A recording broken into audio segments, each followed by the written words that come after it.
सभी को जय हिंद दोस्तों। आप सभी का हार्दिक स्वागत है हमारे यूट्यूब चैनल जय हिंद रिएक्शंस पर। तो आज हम एक लेटेस्ट और एक बड़ी ही मज़ेदार वीडियो पे रिएक्ट करेंगे, जिसमें आप देखेंगे पाकिस्तानी पत्रकार आरजू काज़मी को और उनका इंटरव्यू लेंगे शोएब चौधरी, जो कि पाकिस्तान के काफ़ी जाने माने यूट्यूबर है। तो इस वीडियो में आप देखेंगे इन दोनों को भारत और भारतीय प्रधानमंत्री पर चर्चा करते हुए। जी हाँ, हम जैसे जानते हैं कि भारतीय प्रधानमंत्री मोदी जी का अमेरिका दौरा काफ़ी कामयाब रहा, जब भारत और अमेरिका के बीच में काफ़ी अहम डील्स को साइन किया गया। और अब भारतीय प्रधानमंत्री जो हैं वो इजिप्ट के लिए निकल चुके हैं। तो जी हाँ, हम इन दोनों को देखेंगे इस पूरे दौरे पे चर्चा करते हुए और इसका क्या रिजल्ट निकला। तो इस वीडियो में आपको बहुत कुछ जानने को मिलेगा। ये वीडियो बहुत इंटरेस्टिंग होगी, इसे अंत तक देखें और चैनल पे नए हैं तो चैनल को सब्सक्राइब कर दें, ताकि हम ऐसी मज़ेदार और इंटरेस्टिंग वीडियोज़ पर रिएक्ट करते रहें। तो चलिए बिना किसी देरी के इस वीडियो की शुरुआत करते हैं। जय हिंद, जय भारत। आज की ये वीडियो बहुत ही स्पेशल होने वाली है क्योंकि टॉपिक ही बहुत स्पेशल है और साथ हमारे जो गेस्ट मौजूद हैं वो भी बहुत स्पेशल हैं। पीएम मोदी के जो विजिट है यूएस का, पूरी दुनिया में इस टाइम चर्चे में है। पीएम मोदी और जो बाइडन के जो आपस में मुलाकात है, इसके अलावा इनके जो डेवलपमेंट के हवाले से डील्स हो रही हैं, पूरी दुनिया में इस हवाले से बात हो रही है। लेकिन पीएम मोदी साहब यूएस से वापसी पर इजिप्ट मॉस्क का विजिट करने वाले हैं, इसका क्या मतलब है, यहां से इस टॉपिक को स्टार्ट करेंगे। हमारे साथ मौजूद हैं आरजू काजमी साहिबा, किसी तारुफ की मुख्ताज नहीं। अस्सलाम वालेकुम मैम। वालेकुम सलाम। Thank you so much for inviting me. आपका बहुत शुक्रिया, आपने टाइम दिया। मैम, सबसे पहले मेरा सवाल ये होगा कि नो डाउट पूरी दुनिया में इस टाइम बात हो रही है जी, पीएम मोदी ने यूएस विजिट पे गए हैं, पता नहीं कौन कौन सी डेवलपमेंट हो रही है, क्या दुनिया की पावर इंडिया आने वाली है, इन चीजों पर बात हो रही है। लेकिन मेरा सवाल ये है कि यूएस विजिट के फौरन बाद, मतलब इंडिया वापसी से पहले, वो इजिप्ट मॉस्क का विजिट करने वाले हैं। इस विजिट का क्या मकसद है? मेरे लिए ज्यादा मायने ये रखता है, दुनिया को क्या मैसेज देने जा रहे हैं इंडियन प्राइम मिनिस्टर।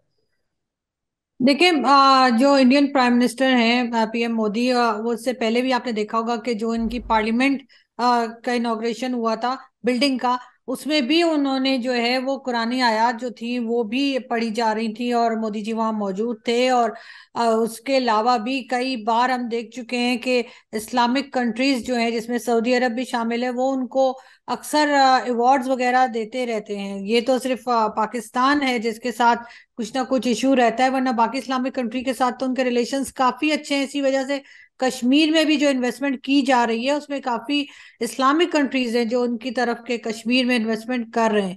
और अभी जो आप बात कर रहे हैं इजिप्ट मॉस्क की, तो बिल्कुल इजिप्ट जो है वो जाहिर है कि एक इस्लामिक कंट्री है, तो अगर वो वहां जाएंगे तो वहां की जो इम्पोर्टेंट प्लेसेस होंगी उसकी उनको दावत दी गई होगी, तो शायद वो इसी वजह से जा रहे हैं। और वैसे भी कई बार हमने देखा है कि इंडिया ने जो है वो अपने आप को सेक्युलर हमेशा वो लोग कहते हैं, और उसका मतलब यही है कि हर रिलीजन की रिस्पेक्ट की जाती है। ठीक है, बिल्कुल ये चीज एक मैसेज देती है और वाजे मैसेज देती है। मैम मुझे बताएं, डिनर हुआ जिसमें बड़ी बड़ी बिजनेस टाइकॉन ने पार्टिसिपेशन की, डिनर में आए, जिनमें सुंदर पिचाई थे, इसके अलावा अंबानी थे, इसके अलावा सीईओ थे पेप्सी के, जो कि इंडियन ओरिजिन है।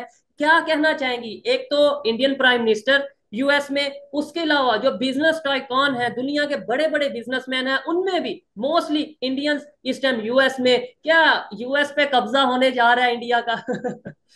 नहीं, मुझे नहीं लगता कि यूएस पे इंडिया का कब्जा होने जा रहा है, लेकिन ऐसा जरूर है कि इतने सालों में, पिछले कई आप समझे 10 या 20 साल में, अगर वैसे तो खैर हमेशा से ही, लेकिन 10-20 साल से जो है वो इंडिया ने अपने आप की एक पोजीशन बनाई है, और उसमें जाहिर है कि उनकी बिजनेस कम्युनिटी का भी बहुत हिस्सा है। इलेक्शंस भी आ रहे हैं, इंडिया में भी आ रहे हैं और अमेरिका में भी आ रहे हैं, तो यकीनन ये चीज भी इसीलिए इम्पोर्टेंट होगी कि जो बिजनेस कम्युनिटी है वो साथ में दिखाई दे मोदी जी के। और क्योंकि अमेरिका को भी बहुत जरूरत होती है कि जब वहाँ पे इलेक्शंस हों तो उस वक्त ना सिर्फ फंडिंग की, बल्कि जो इंडियंस वहाँ रहते हैं उनके वोट्स की भी बहुत सख्त जरूरत होती है। और वो हर हाल में जाहिर है कि पाकिस्तान से ज्यादा बड़ी कंट्री है, पॉपुलेशन वाइज भी ज्यादा है वो लोग, और फंड्स भी वो ज्यादा कर सकते हैं, तो शायद यही वजह होगी। और वैसे भी जब इतने बड़ा इवेंट होता है, जिस तरह का ये इवेंट था, एक बहुत शानदार इवेंट था, और आई विश कि हमारे टीवी चैनल्स ने उसको प्रॉपर कवरेज दी होती, जो बिल्कुल भी नहीं दी गई, जो सिर्फ और सिर्फ हमारी बेवकूफ़ी की वजह से ऐसा हो रहा है। लेकिन फिर भी ये ज़रूर है कि जाहिर है उसमें सारे इम्पोर्टेंट शख्सियत जो हैं भारत से वो भी पहुंचे, और वो यकीनन मोदी जी ने उनको इनवाइट किया होगा। और तभी गए हैं उनके साथ। लेकिन काफी अच्छा इवेंट रहा और काफी सक्सेसफुल इवेंट मैं इसको कहूंगी, अच्छा। या विजिट का समझ लीजिए जी। डेफिनेटली पूरी दुनिया इस चीज को कवर कर रही है, कवरेज पूरी दुनिया में मिल रही है, न्यूज़पेपर्स पता नहीं क्या क्या लिख रहे हैं पीएम मोदी की तारीफ में। यहाँ पे सवाल एक ये उठता है, आपने पाकिस्तान का जिक्र किया, पाकिस्तान की मीडिया का जिक्र किया, तो ख्वाजा आसिफ ने साहब ने रिसेंटली स्टेटमेंट दी। उन्होंने बोला कि यूएस इंडिया के रिलेशन जो बेहतर होने जा रहे हैं, ये ना हो पाकिस्तान को मुश्किल फैसले करने पड़े। मतलब इसमें भी हमें कोई इशू है कि अगर कोई दो कंट्रीज के रिलेशन बेहतर होते हैं तो हम क्या मुश्किल फैसला करेंगे, ये तो ख्वाजा आसिफ ने नहीं बताया क्या करेंगे, क्या उन्होंने, आपने शायद अमेरिका से। स्टेटमेंट सुनी डेफिनेटली होगी कि उन्होंने बोला है कि अगर रिलेशन बेहतर होते हैं, ये ना हो कि हमें आप मुश्किल फैसले करने पे मजबूर करें। ये कोई धमकी थी या कोई तरला था या क्या चीज थी? मुझे इस स्टेटमेंट की ऐसा समझ नहीं आई। नहीं, डेफिनेटली आप सही कह रहे हैं, ये स्टेटमेंट मैंने भी उनकी सुनी है, इस स्टेटमेंट को मैंने भी कवर किया था। लेकिन मैं यही कह रही हूँ कि वो क्या कहना चाह रहे हैं, साफ साफ बताएं। क्या वो अमेरिका से पैसे मांगना छोड़ देंगे? क्या वो किसी किस्म की क्या इंडिया को धमकी लगा रहे हैं? कौन सा मुश्किल फैसला करेंगे? लेकिन बात सारी ये कि इस वक्त ख्वाजा आसिफ हो या पाकिस्तान के कोई भी मिनिस्टर हो, उनको थोड़ी सी एहतियात करनी चाहिए और उल्टे सीधे स्टेटमेंट ना दें, जिससे और इनकी कमजोरी जो है वो दुनिया के सामने आ जाए। ठीक है। अमेरिका से पैसे मांगना छोड़ देंगे या पैसे, अमेरिका पैसे देना छोड़ देगा? अमेरिका तो पैसे देना छोड़ चुका है, लेकिन मुश्किल फैसले तो ख्वाजा आसिफ साहब कह रहे हैं हम लेंगे। तो हमारे लिए तो मुश्किल फैसला यही हो सकता है कि हम किसी से पैसे मांगना छोड़ दें। हमें इससे मुश्किल काम तो कोई लगता नहीं। तो हो सकता है कि अब आईएमएफ का पीछा छोड़ दें, लेकिन ऐसा होगा नहीं। मगर ये आप जानते हैं कि हमारी स्टैब्लिशमेंट की तरफ से जो डिक्टेशन दिया गया होता है, ये बेचारे मिनिस्टर्स जो हैं ये बोल देते हैं और उसके बाद बुरा भला यही सुनते हैं। हालांकि ये इनकी अपनी जबान बाज दफा होती भी नहीं है। अच्छा। अच्छा, ये चीज जो पीएम मोदी के जो विजिट के दौरान हमने नोटिस की है कि स्टैंडिंग ओवेटिंग बहुत बार हुए हैं। इसके अलावा अगर देखा जाए तो वहां के कांग्रेसमैन सेल्फीज ले रहे हैं बकायदा। मतलब ये एक बहुत बड़ी बात है कि यूएस जैसा कंट्री और इंडिया के प्राइम मिनिस्टर जब वहां पे गए हैं सेल्फीज ले रहे हैं। एलन मस्क ने ये बोल दिया कि मैं पीएम मोदी का फैन हूं। अभी तो पाकिस्तान से भी बहुत से फैन उठ रहे हैं। लेकिन क्या दुनिया को जरूरत पड़ चुकी है पीएम मोदी जैसी लीडरशिप की? देखिए, जब आप फाइनेंशियली स्ट्रांग होते हैं, आप किसी कंट्री से मांग नहीं रहे होते, चाहे वो कोई भी कंट्री हो, चाहे भारत हो या कोई दूसरा मुल्क हो, तो उस वक्त आपको जाहिर है लोग आपके साथ सेल्फी भी लेते हैं, लोग आपके साथ बैठना भी पसंद करते हैं, लोग ये बताना भी पसंद करते हैं कि वो आपके फैन हैं। लेकिन अगर आप पूरा टाइम सिर्फ इसी टाइम में लगाते हैं, इसी काम में लगाते हो कि आपने किसी कंट्री से कुछ मांग लेना है, तो फिर लोग आपसे मिलने से भी बचते हैं, लोग भाग भी जाते हैं, आपको इनवाइट भी नहीं करते, और इस किस्म की सूरत हाल होती है। तो मेरे ख्याल है यही सिर्फ एक फर्क है। और जाहिर है आपको अच्छा लगे, किसी को अच्छा लगे या बुरा लगे, लेकिन इकोनॉमी को तो स्ट्रांग किया है पीएम मोदी की गवर्नमेंट ने। और जाहिर है इसमें सिर्फ पीएम मोदी का रोल नहीं होगा, पूरी टीम का एक काम होता है। और उन्होंने जो टीम रखी है, चाहे वो फॉरेन ऑफिसर्स हो, चाहे वो फॉरेन मिनिस्टर हो उनके, या इकोनॉमी के लोग हो, तो जाहिर है वो काम अच्छा कर रहे हैं। और यही वजह है कि हम भारत की इकोनॉमी को भी आगे जाता देख रहे हैं, और जो फॉरेन पॉलिसी है वो भी इंडिपेंडेंट है।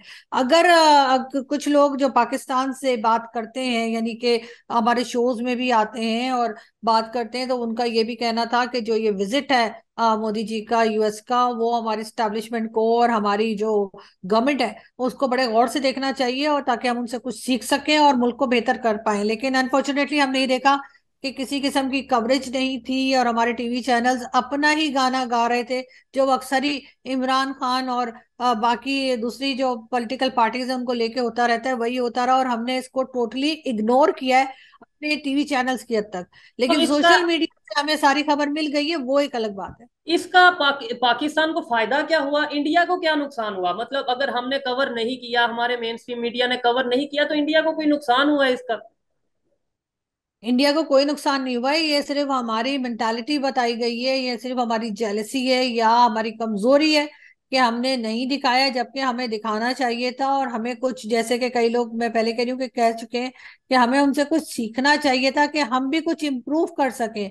लेकिन हम उस चीज के लिए तैयार नहीं। हम सारी दुनिया के आगे अपना कटोरा लेके जाएंगे, लेकिन हम भारत से कुछ सीखने को तैयार नहीं है। ठीक है। रिसेंटली जो शहबाज शरीफ साहब हैं, पाकिस्तान के प्राइम मिनिस्टर, फ्रांस गए हैं। उनकी एक वीडियो वायरल हुई है, उसके ऊपर भी बहुत ज्यादा ट्रोलिंग की जा रही है, सोशल मीडिया पे तनकीद का निशाना बनाया जा रहा है कि मतलब एक लेडी ऑफिसर हैं, उनसे अम्ब्रेला ली गई है और वो बारिश में भीग रही हैं। क्या ये ऐसी जो काम है या ऐसा कुछ एक्टिविटीज है, ये जाने अनजाने में हो जाता है, या फिर आप मेंटली तौर पे हाजिर नहीं होते या छतरी कंफ्यूज चोर। होते हैं?